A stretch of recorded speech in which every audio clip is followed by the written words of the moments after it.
Assalamualaikum warahmatullahi wabarakatuh. Apa kabar sahabat muslim semuanya?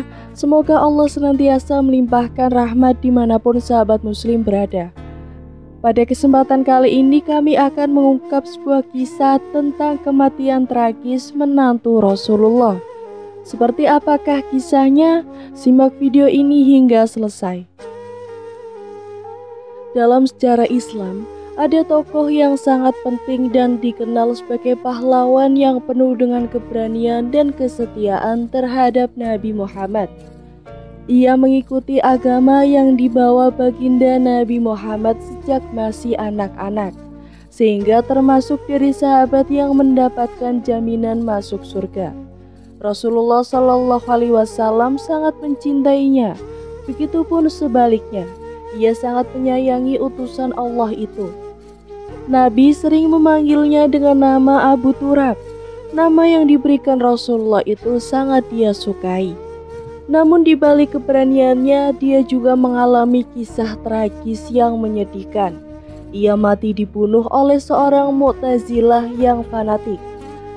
Sosok itu adalah Ali bin Abi Thalib, sepupu dan sekaligus menantu Nabi Muhammad SAW. Nama aslinya seperti kata Imam Suyuti dalam kitab Tarikh Al-Khulafa, Ali bin Abi Thalib bin Abdul Muthalib.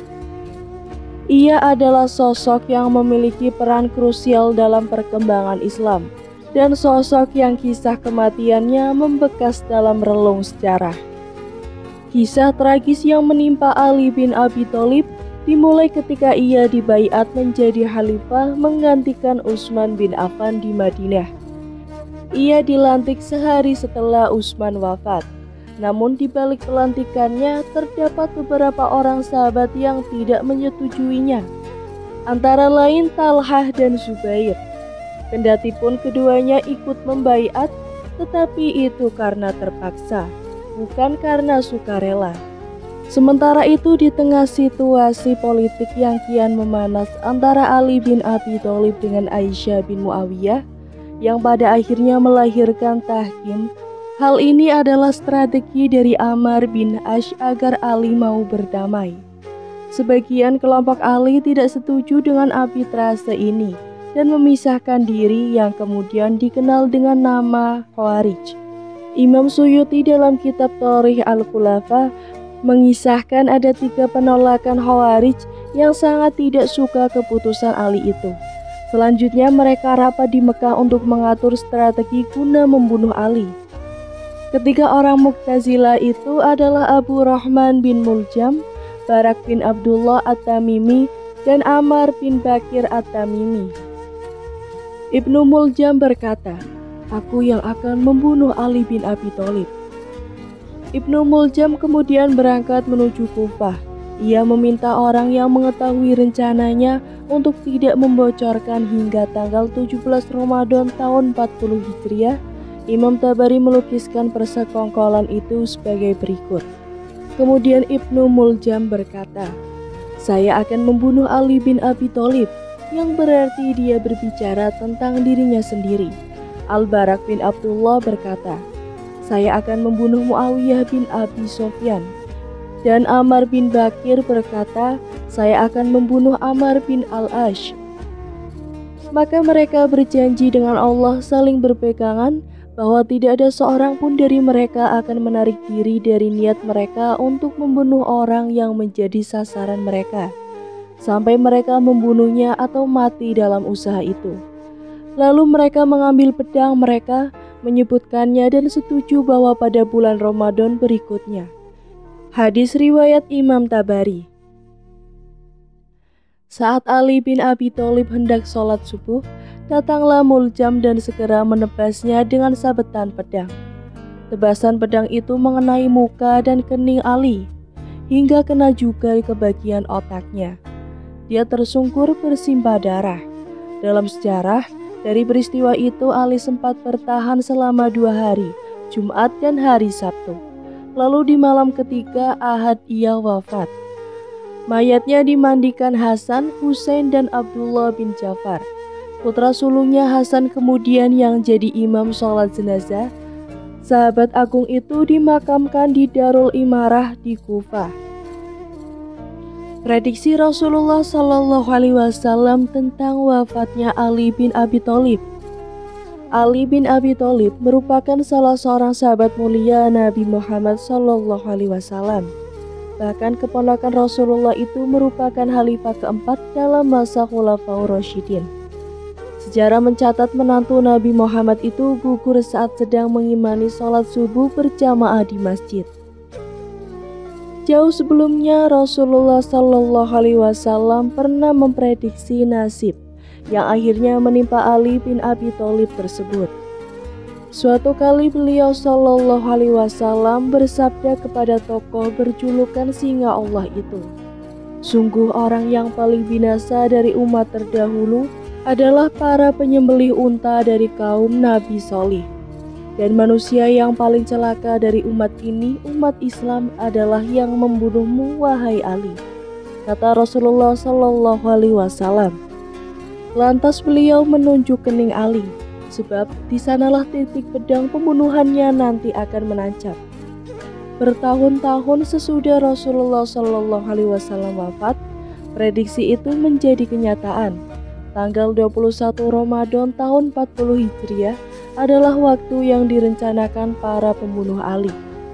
Untuk diketahui, pemerintahan Khalifah Ali mewarisi kekacauan yang terjadi sejak masa-masa sebelumnya. Setelah kematian Utsman bin Affan, muncul dua kelompok sesat yang paling bertolak belakang dengan ajaran Islam. Keduanya adalah Khawarij dan Rafidah. Rafidhah dianggap sesat karena terlalu mengagungkan Ali, sementara Khawarij dianggap sesat karena mengkafirkan khalifah. Bahkan mereka menganggap darah Ali halal ditumpahkan. Berdasarkan catatan sejarah, kaum Khawarij telah merencanakan pembunuhan Ali. Adapun eksekutornya bernama Ibnu Muljam. Menjelang subuh, Ali tengah berjalan menuju masjid untuk sholat subuh. Wajahnya bersinar menanti jalan yang telah ditentukan Allah. Tiba-tiba Ibnu Muljam menghunuskan pedangnya yang telah diolesi racun tepat di kening Ali. Orang-orang yang ada di masjid sangat terkejut dan segera membopong Ali ke rumahnya. Kepalanya dibalut kain agar darah tidak mengucur. Namun Ali tidak bisa bertahan lebih lama karena racun yang terdapat di pedang yang menebasnya. Ia meninggal 2 hari kemudian. Ali dimakamkan di kota Najaf dekat kota Kufah. Pemakaman tersebut dilakukan dengan rahasia dan selesai pada malam hari.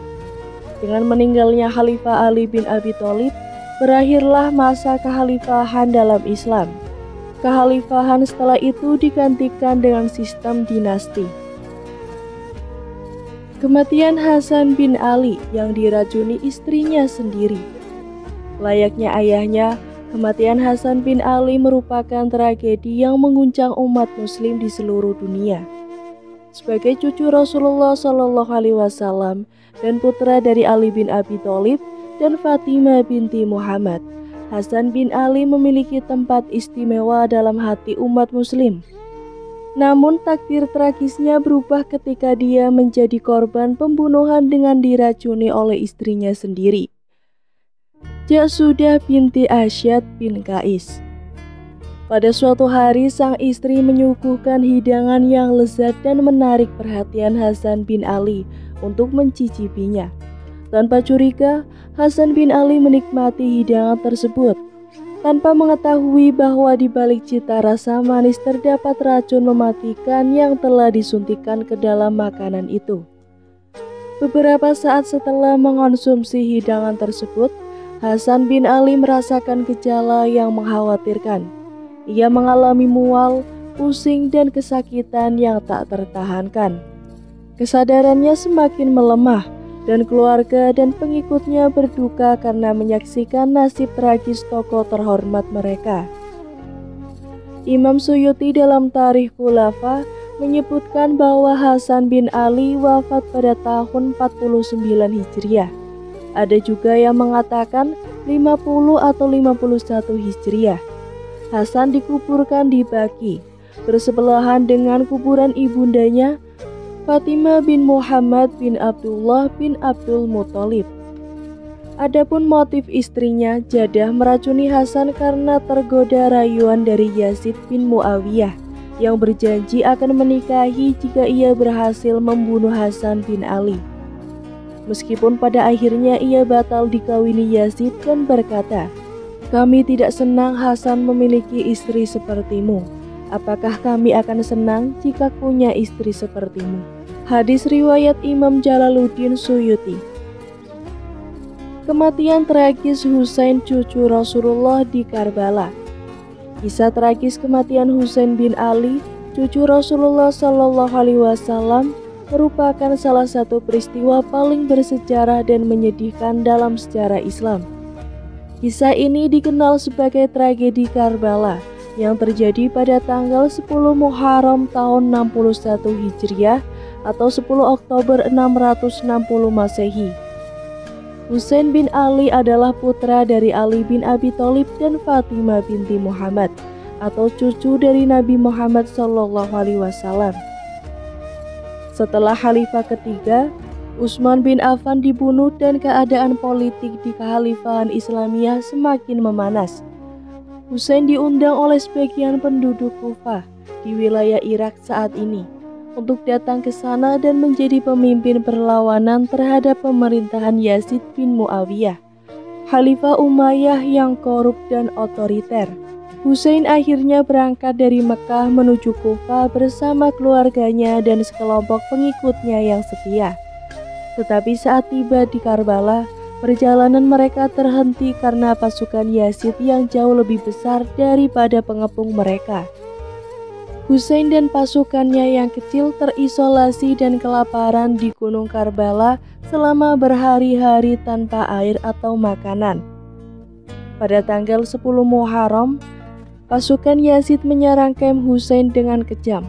Pasukan Husain berusaha bertahan dengan gigih, tetapi mereka sangat terbatas dalam hal persediaan dan jumlah pasukan. Pertempuran itu akhirnya mencapai puncaknya dan Husain beserta saudara-saudaranya dan sejumlah besar pengikutnya tewas dalam pertempuran tersebut. Husain sendiri mengalami kematian yang sangat tragis. Ia dikelilingi oleh pasukan musuh yang jauh lebih besar dan akhirnya terkena panah yang mengenai tengkuknya. Ia kemudian terjatuh dari kuda dan akhirnya dibunuh di atas tanah Karbala. Peristiwa ini merupakan titik penting dalam sejarah. Tragedi Karbala selalu diingat sebagai lambang kesetiaan, keberanian dan pengorbanan Husain bin Ali dan para pengikutnya dalam mempertahankan nilai-nilai kebenaran dan keadilan. Setelah Husain bin Ali dibunuh, kepalanya dikirim kepada Yazid bin Muawiyah. Menerima kepala tersebut, ia sangat senang. Dia bergembira atas kematian Husain bin Ali. Artinya saingannya dalam perebutan kekuasaan telah ditumpas. Kekuasaan memang sangat kejam dan tragis. Mengambil pelajaran dari generasi hari ini, sejatinya kita dapat mengambil pelajaran dan hikmah yang berharga dari berbagai kejadian yang kejam yang menimpa menantu dan cucu Rasulullah. Imam Al-Ghazali mengingatkan kita, dalam mengenang kisah tragis Karbala, kita dianjurkan untuk mengucapkan istirja atau ucapan innalillahi wa innalillahi roji'un. Semoga yang jadi korban senantiasa mendapatkan ampunan dan rahmat Allah. Lebih lanjut lagi, Imam Al-Ghazali juga menegaskan agar kita di generasi setelahnya menjauhi cara bid'ah dalam mengenang peristiwa Karbala. Sejatinya kita menjauhi cara meratap, menangis, atau bahkan melukai diri karena itu bukan akhlak orang yang beriman. Seandainya cara-cara itu disyariatkan, niscaya hari kematian Rasulullah Shallallahu Alaihi Wasallam lebih layak diperingati demikian. Tak kalah penting, peristiwa yang menimpa keluarga Rasulullah itu sebagai pelajaran tentang pentingnya persatuan umat. Konflik di antara umat Islam pada masa itu menyebarkan kehancuran yang besar. Pelajaran dari peristiwa ini harus menjadikan umat Islam bersatu untuk mengatasi tantangan dan permasalahan yang dihadapi Islam secara keseluruhan.